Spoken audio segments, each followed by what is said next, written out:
Quero ilustrar para vocês uma história real, mas para preservar o nome da pessoa, vou usá-la como personagem Amanda. Amanda, ela vivia no interior e ela nunca tinha visitado um povoado com mais de 30 mil pessoas. Só que certa vez, Amanda queria estudar e ela fez o seu vestibular, conseguiu passar em 5º lugar, começou a frequentar a faculdade. Amanda era uma menina devota a Deus. Era uma menina que cria, que tinha seus princípios, que tinha os seus valores. Deus estava acima de tudo. O Espírito Santo brilhava nos olhos da Amanda. Mas aí chegou o dia tão esperado dela ingressar em sua carreira acadêmica. E quando ela chega na faculdade, ela se depara com alguns professores. Ela nunca tinha ouvido algumas falas que esses professores pronunciavam para ela e para a classe. Algo sobre a inexistência de Deus, que Deus estava longe. Alguns usavam os argumentos de Friedrich Nietzsche, mais conhecido como Nietzsche, que Deus talvez poderia ter existido algum dia, mas em um determinado momento da história foi-se, morreu.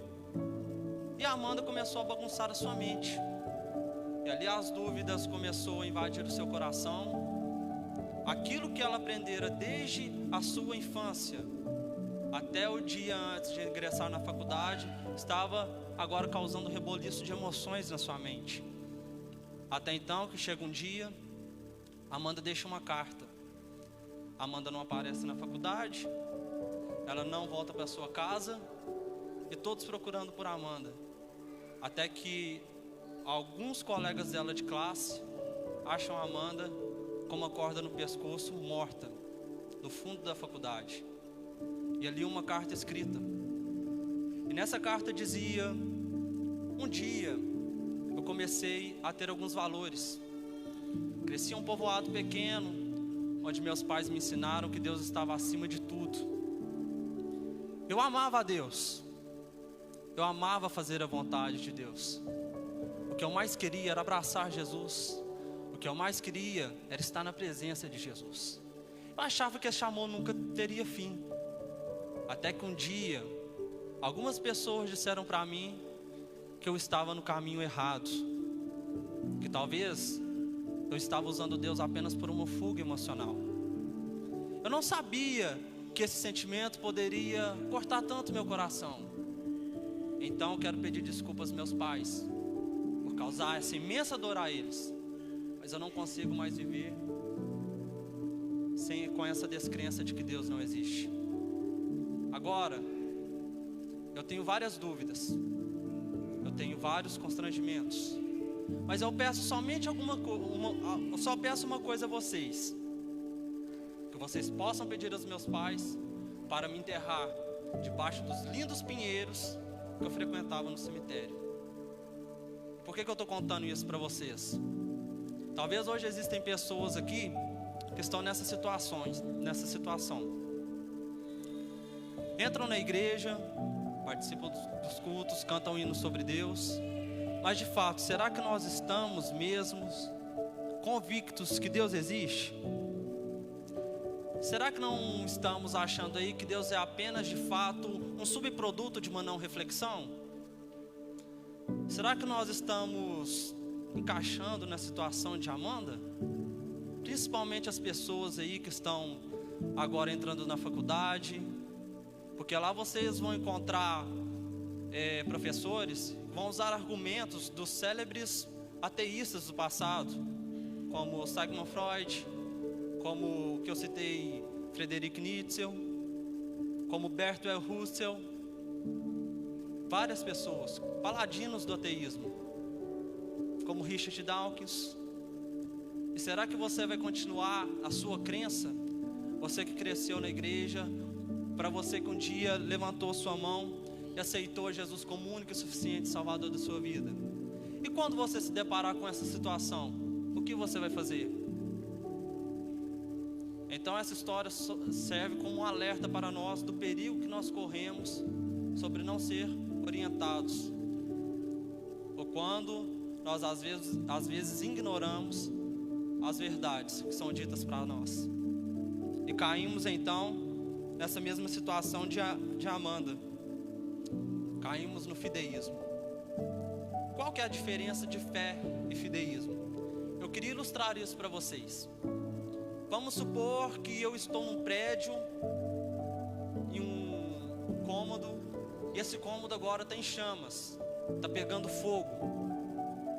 A minha consciência, o meu instinto, vai entender que eu tenho que sair de lá urgentemente. Só que tem fogo para todos os lados, mas ali agora eu acho um vão que não tem fumaça, um vão que não tem fogo. Então eu vou ter a percepção que eu tenho que sair por ali. Só que de repente entra um bombeiro por aquele mesmo lugar e diz para mim: nós não vamos por aqui, porque aqui está perigoso. Se eu for pensar, eu devo seguir as orientações do bombeiro? Eu tenho que evitar de ir por aquele vão? Eu devo lutar contra o bombeiro e ir para lá? Eu tenho que escutar o conselho do bombeiro. Eu tenho que esperar ele tomar a decisão e me levar para um lugar que é mais seguro. Mas por que eu vou ser orientado por isso? Porque eu aprendi que o bombeiro, ele é especialista em apagar chamas e livrar pessoas de incêndios. Então eu já tenho conhecimento prévio sobre o trabalho do bombeiro. Então por isso eu vou escutar ele. Agora vamos imaginar outra situação. Vamos imaginar que eu estou no mesmo cômodo. Só que em vez do bombeiro vai entrar por ali alguém que tem uma doença psíquica. Já começa a me abraçar e me beijar. Olha, Kennedy, vamos pular a janela porque eu tenho um par de asas e eu consigo te levar daqui. Se eu estiver na minha capacidade normal de raciocínio, eu vou seguir os conselhos dessa pessoa que tem essa doença psíquica? No caso do bombeiro, eu tive fé. Por que eu tive fé? Eu tenho evidências que aquele lugar, que aquele vão ali era um lugar arriscado? Eu não tinha evidências, porque eu não passei por lá. Mas o bombeiro, ele sabe, porque ele foi treinado para esse tipo de situação. Agora, se eu vou seguir os conselhos dessa pessoa que tem essa doença psíquica, e eu agarro ela e nós pulamos da janela, eu estou sendo levando para o lado do fideísmo. Por quê? Porque eu estou sendo agarrado a uma situação de emergência, algo que não é verificado, algo que eu não tenho evidência. Então esse é a diferença entre fé e fideísmo. Isso prova do que Tertuliano disse. Ele disse: credo que absurdum est. Eu creio porque é absurdo. Porque essa palavra absurdo no latim não quer dizer absurdo de uma coisa errada, uma coisa perigosa, e sim extraordinário, algo louvável. Ou seja, eu estou aqui sugerindo para vocês o que disse também Immanuel Kant: separe aude, ou seja, ousa conhecer. Tem um verso na Bíblia que pode causar dúvida demais em nossa mente. Está lá na carta aos Hebreus, no capítulo 11, verso 6. Ora, sem fé é impossível agradar-lhe, porque é necessário que aquele que se aproxima de Deus creia que Ele existe. Que aquele que se aproxima de Deus creia que Ele existe, e que é galardoador dos que o buscam. Tá, Kennedy, mas você acabou de dizer aí que a nossa fé tem que ser baseada em evidências. Só que deixa eu falar para vocês, fé no hebraico, no grego, quer dizer piftis, ou seja, é a possibilidade de confiança. Tá, mas como você vai ilustrar isso? Vamos entender melhor. Vamos supor aqui que alguém precisa de um empréstimo. E onde você vai procurar o empréstimo? No banco, ok? Você vai convicto, você vai empolgado, você tem a confiança que você vai conseguir esse empréstimo, você vai agarrar naquilo. Só que você tem certeza que você vai conseguir aquele empréstimo no banco? Não tem. Entretanto, por que você vai ao banco buscar esse empréstimo e não vai no açougue? Porque você tem evidências de uma multidão que já conseguiu o seu empréstimo no banco, não foi no açougue. Então, com base nesse testemunho coletivo das pessoas, você vai ao banco. Você não tem certeza que vai conseguir o seu empréstimo, mas você tem a convicção, em base de testemunho de pessoas, que lá você vai ter uma grande chance. Hebreus 12, no capítulo 1, também diz que estamos cercados por uma grande nuvem de testemunhas. E se eu falar para vocês que teve várias pessoas que foram a esse banco, Deus, e voltaram de outra forma, com argumentos, ou sejam, ex-ateus. Eu quero citar alguns nomes aqui para vocês. Esse aqui todos nós conhecemos. A Jéssica adora os livros dele. A Jéssica lê, eu acho que você tem a coleção. C.S. Lewis, grande professor em Oxford. Era um ateu que, se alguém falasse um dia que ele iria converter-se, que ele ia ser teísta, era a mesma coisa de falar que o Papa Francisco ia converter-se ao mormonismo. C.S. Lewis, o grande professor. Isaac Newton, nada mais, nada menos de quem descobriu a teoria da gravidade. Esse aqui também todos nós conhecemos, Fyodor Dostoiévski, autor do grande livro best-seller da literatura clássica, Irmãos Karamazov. E também nós temos aqui Leavitt, que com 21 anos, ele conseguiu o seu primeiro doutorado, com 21 anos. Em 18 já era um grande gênio. Temos também esse aqui, Anthony Flew. Olha para vocês verem, era um dos maiores ateus do século 20. E Richard Dawkins, quando ele ficou sabendo que Anthony Flew se converteu e virou teísta, ele começou a rir e a debochar. Primeiro ele lamentou: não, isso não é mentira, isso não é verdade. Só que quando eles viram, esses ateus, que Anthony Flew realmente tinha se convertido ao cristianismo e tinha virado teísta, eles começaram a dizer: ah, mas também com 90 anos ele é gagá. E Anthony Flew, quando ficou sabendo dessas palavras dos seus ex-colegas ateístas, disse o seguinte: olha, em toda a minha vida eu mudei de opinião várias vezes, mas agora, porque eu não sou mais descrente e sou um crente, eles dizem que eu sou gagá. Só que, porém, uma pessoa que é gagá, ela publicaria em uma revista de Oxford, será que ele seria aceito? Simon Freud, olha o que ele disse: a crença em um Deus subsiste devido ao desejo de um pai protetor e imortalidade, ou com ópio contra a miséria e sofrimento da existência humana. Com base nisso, queria mencionar um personagem do livro desse grande homem, desse grande publicador da literatura clássica, que foi Fyodor Dostoiévski, o livro Irmão Karamazov. Se alguém aqui leu, eu peço licença para falar para quem não leu. Ivan é um personagem que ele assassina o pai. E quando ele está diante de um julgamento, ele tem um argumento muito forte. Todos dizendo que Deus não existia, que não tinha base em nada. Ivan levantou-se e diz, mesmo sendo julgado: ora, se Deus não existe, tudo é permitido. Preste atenção. Se Deus não existe, tudo é permitido. Ou seja, ele não precisava ser punido. Que lei moral poderia mostrar para nós que Ivan estava errado? Ou seja, se eu roubo ou me dou bem, eu estou seguindo então a lei da evolução. Eu estou sendo mais esperto.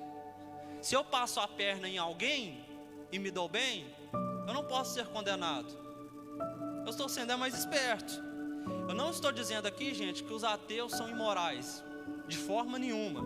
Por exemplo, eu posso citar aqui um grande ateu que foi um grande homem, principalmente em questão de obras sociais, que foi Betinho. Eu até me arrisco dizer, quem quiser procurar, pesquisar sobre esse grande homem, eu acho que talvez ele não crie em Deus, mas Deus cria nele. E era um ateu. Posso citar aqui também uma religiosa, alguém que era teísta, como Madre Teresa de Calcutá, que abandonou a família para cuidar de quem? Dos pobres.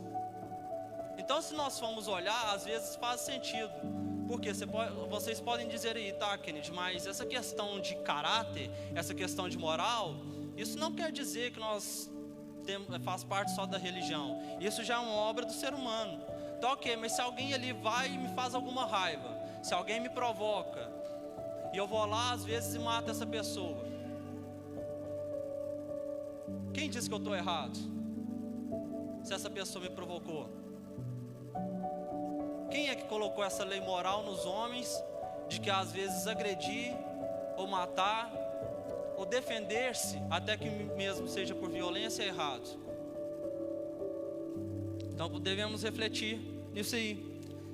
Agora, Sigmund Freud vem dizer que Deus é apenas um fruto de algum refúgio.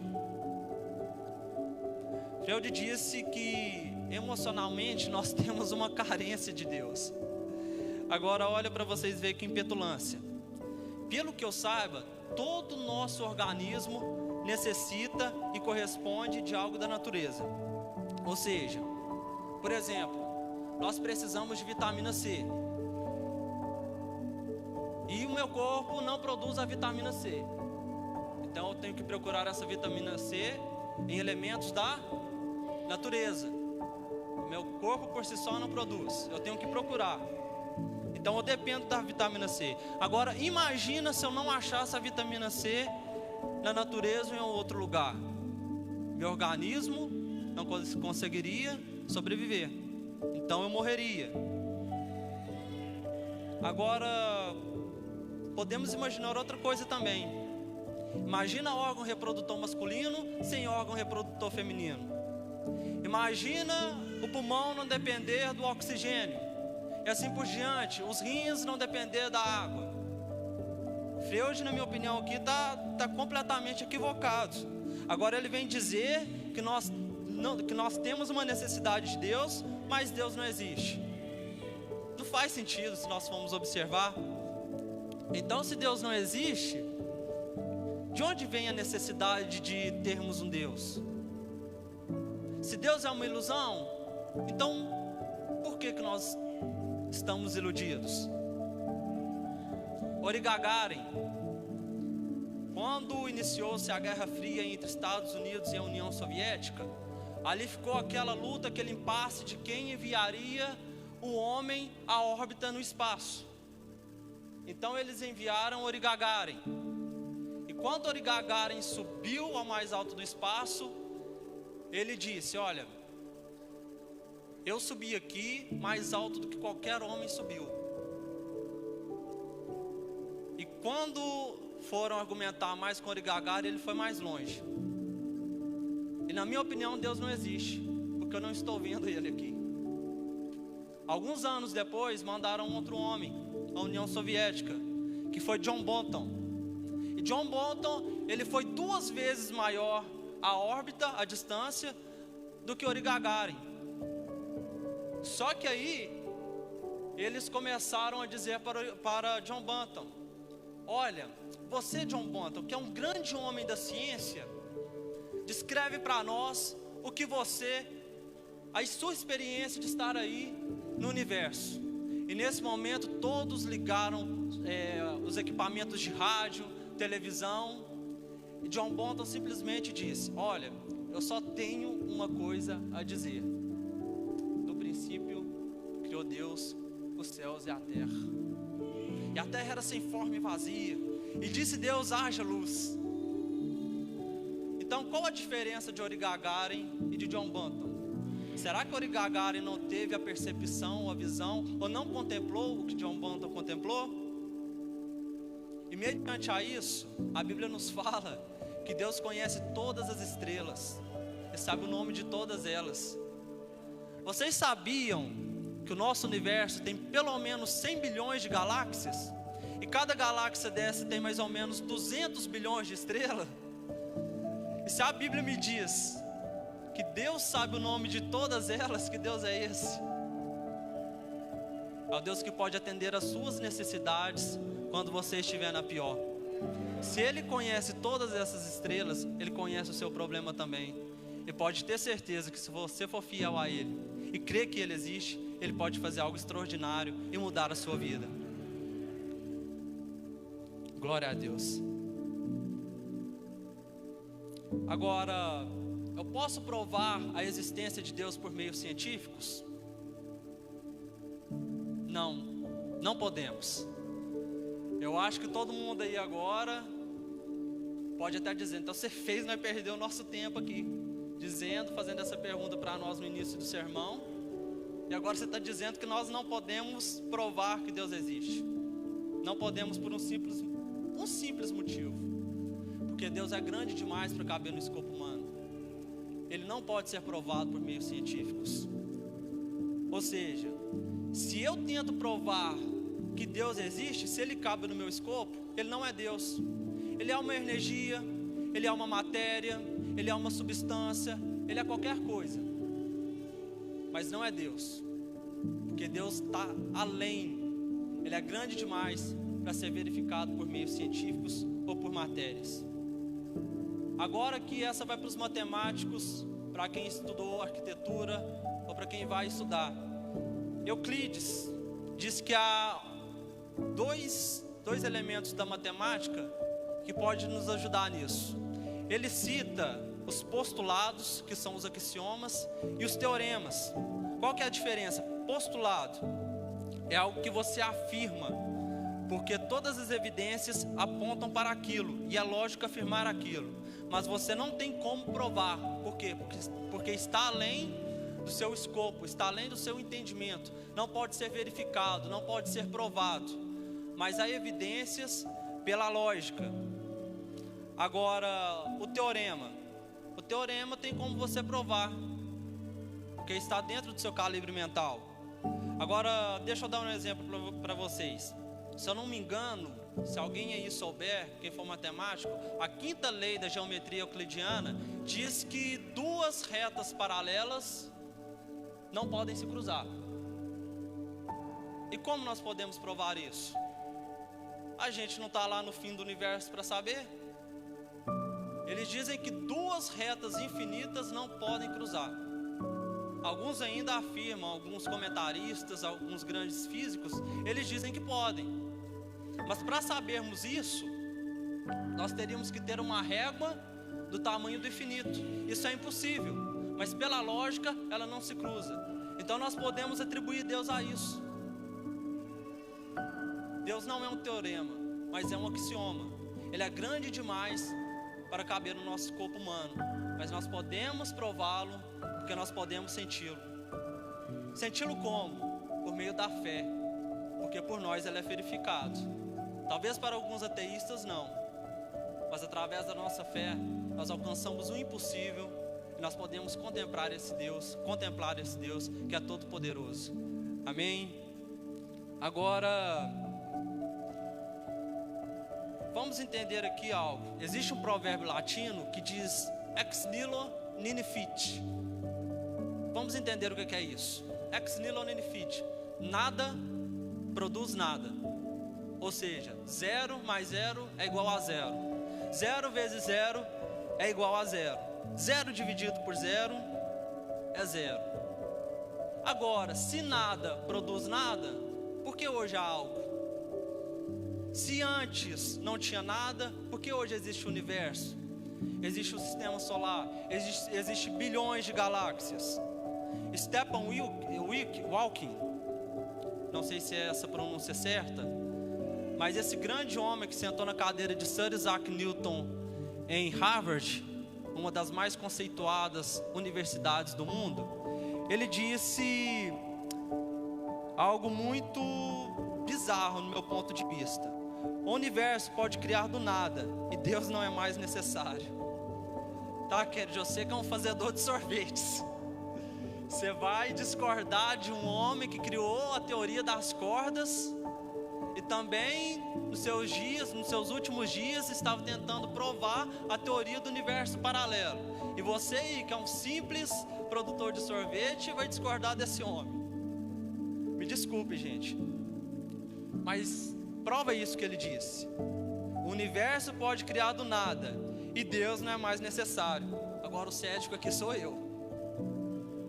Desafio qualquer físico, não só eu, mas grandes homens aí, grandes teólogos, desafio qualquer físico a provar isso aqui.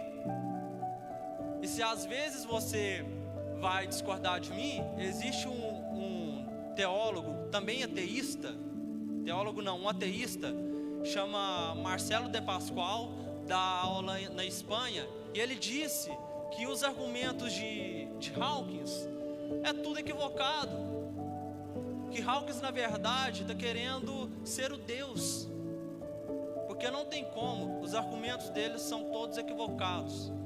E a própria física diz que para algo surgir tem que ter algo antes.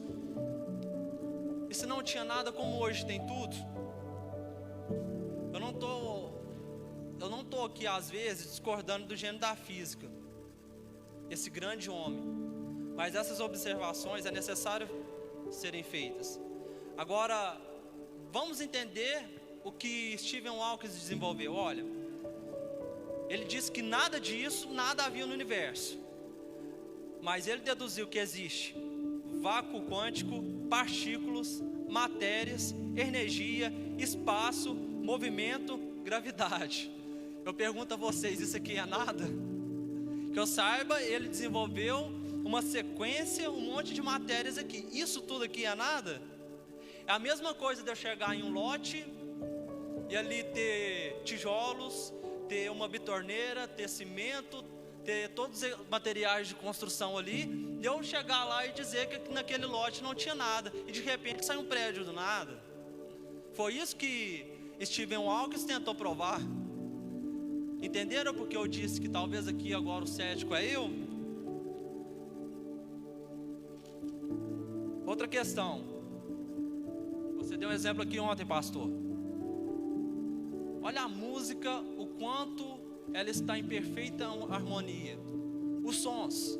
Ontem o pastor Márcio, numa reunião que tivemos aqui de voluntários, ele pediu para cada instrumentista tocar um ritmo de uma música. O teclado tocar um ritmo, o baterista um ritmo, o baixista, o guitarrista tocar um ritmo. E quem canta, cantar outra música. Isso é uma coisa estranha. Não estava em harmonia. E como que tudo hoje que emite som está em perfeita harmonia? Se nós formos observar, tudo que existe no nosso universo está em perfeita harmonia. A luz está no seu ponto exato, porque se ela estivesse alguns quilômetros a mais, as forças da natureza começariam a entrar em colapso, e nem nós talvez existiria. Eu estava conversando com um rapaz esses dias atrás, e ele é assim, ele diz que acredita em Deus, mas ele não tem muita convicção. Entrou em alguns comentários comigo: mas está errado, muitas coisas aí tem a possibilidade de ter surgido através de partículas. Olha o passarinho para você ver. Aí eu disse para ele: tá, então o dia que você me provar que um avião, ele criou as suas poltronas ali, a sua roda lá que desce para poder pousar, toda essa estrutura, o dia que você me provar que o avião surgiu do nada sem a ajuda de um engenheiro, aí eu vou acreditar que os passarinhos também surgiram do nada. Não faz sentido. Teve uma vez que um menino chegou na escola, chegou com uma maquete linda, e os professores então, nessa feira, queriam dar um prêmio para ele de melhor maquete, e disseram: quem é que fez essa maquete? Aí o menino disse: não fui eu. Não, mas foi, a gente viu você chegando com ela. Como é que você fez? Não, eu não fiz nada, ela surgiu daí do nada. Ela disse: não, como que surgiu do nada? Não tem jeito. Mas se o universo surgiu do nada, por que isso aqui que é mais simples foi alguém que criou? Os professores ficaram perplexos com o argumento do menino. Agora, a nossa linguagem. Como que surgiu a nossa linguagem? Todos os filológicos, eles deduzem, afirmam e têm a concepção que a nossa linguagem jamais poderia ser fruto do evolucionismo. Ou seja, que o primeiro homem que surgiu, alguém ensinou ele a falar. O homem por si só não aprenderia. a linguagem não poderia ser fruto da evolução. Demanda um aprendizado. E mais, pega a história de Cabral, quando ele chegou aqui nas Américas. Os índios que aqui haviam, que já estavam, eles criam em uma divindade, eles já acreditavam em um ser superior. Marco Polo, quando ele foi até o fim do mundo, quando ele chegou lá, as pessoas já acreditavam em um ser superior. A China comunista e a União Soviética, eles tentaram por vários tempos implantar o ateísmo lá, sem ninguém ter uma crença alguma. Só que quando eles abriram as portas para o teísmo e a religião entrar, aquilo lá todo mundo entrou de uma vez, invadiu os dois países. Então não faz sentido. Agora, quando eu analiso o universo, eu sou obrigado a chegar em algumas conclusões. Primeiro, a causa tem que tipo de causa inicial estamos falando? A causa tem de ter uma natureza supernatural, porque ela criou o natural. A causa tem de ser poderosa, incrivelmente. A causa tem de ser eterna, autoexistente, sem infinita regressão de causas. A causa tem de ser onipresente, criou o espaço, não está limitada por ele. A causa tem de ser intemporal e imutável, criou o tempo. A causa tem de ser imaterial, porque transcende o espaço, limites físicos. A causa tem de ser pessoal, assim definido, porque tem intenção. A causa tem de ser necessária, porque tudo o resto depende dela. A causa tem de ser infinita e singular, porque não podemos ser dois finitos. A causa tem de ser diversa e, no entanto, possuir unidade. A causa tem de ser inteligência suprema. A causa tem de ter propósito. Deliberadamente criou tudo. A causa tem de ser moral, ou nenhuma lei moral teria sido dada. A causa tem de mostrar cuidado, ou nenhuma lei moral teria sido dada. Qualquer pessoa que estuda o universo vai chegar nessa conclusão. Agora, quando eu estudo a Bíblia, olha o que eu encontro. Tudo isso aí, para cada tópico.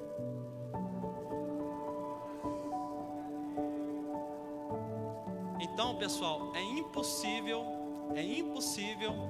tudo isso ter surgido do nada sem um Criador. E para encaminhar para o final, eu queria mostrar algo para vocês, falar algo para vocês. O universo está em constante expansão, ou seja, há algo empurrando ele. Só que a física diz que para isso acontecer tem que ter algo empurrando, que ele não pode por si só locomover-se. Por que não atribuímos isso a Deus? Agora eu queria mostrar uma imagem para vocês. Eu acho que todos aqui já viram essa imagem. Quem não sabe o que é, vou estar explicando. Isso aqui é chamado de proporção áurea. Alguns aí conhecem como número perfeito ou número de ouro. Isso aqui é mais a sequência de Fibonacci. Quando vocês olham aqui esses números 0, 1, 2, 3, notem que essa sequência ela é composta pela soma dos dois números anteriores. 0 mais 1, 1, 1 mais 1, 2, 2 mais 1, 3, 3 mais 2, 5. E um matemático italiano chamado Leonardo Fibonacci, quando ele andava e começava a observar a forma de que as plantas cresciam, as árvores através dos galhos, ele deparou-se com isso, que seguia essa sequência. Não só isso, se compararmos estes números, essa sequência, e colocarmos em um quadrado, um retângulo, nós vamos chegar a este formato. E teve um homem chamado Bartemaldi que disse: Deus existe? Se Deus existisse, ele deixava pelo menos resquícios no universo e nas suas criações. Só que Leonardo Fibonacci mostrou isso aí. Sabe quando você anda entre as plantas, você vê que tem esse formato. Quando você olha para o girassol, você vê que no seu miolo tem esse formato. Quando você olha para o seu rosto, você vê que tem esse formato. Para a sua orelha, para as digitais. Quando você olha para as plantas, para as árvores, segue essa sequência. Quando você olha para as estrelas, para o universo, você vê que a Via Láctea tem esse mesmo formato. Quando você olha para tudo, para as pirâmides, para as construções, tem esse formato. Ou seja, é a assinatura de Deus nas suas criações. E agora? Então eu deixo claro para vocês, Deus não é apenas um subproduto de uma não reflexão, Ele é real.